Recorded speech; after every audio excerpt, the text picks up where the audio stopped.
next speaker is international lawyers. Thank you, President. We thank the expert mechanism on the rights of indigenous people for the update and for engaging in this panel discussion on the protection of indigenous human rights defenders. The United Nations has played a vital role in facilitating dialogue on the right to self-determination of indigenous people. Their right to self-determination remains threatened by Western ideologies of modernity that are enforced upon indigenous communities across the globe.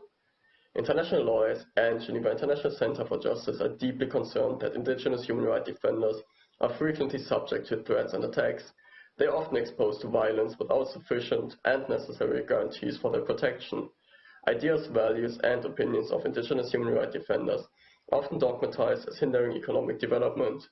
We call on the expert mechanism to give more focus to those that advocate for the protection of land, resources, and the environment, since they are particularly prone to attacks and violence. The close relationship between indigenous people and the environment has existed since time immemorial, and their environmental concerns must be heeded as essential to save the planet from further degradation and destruction.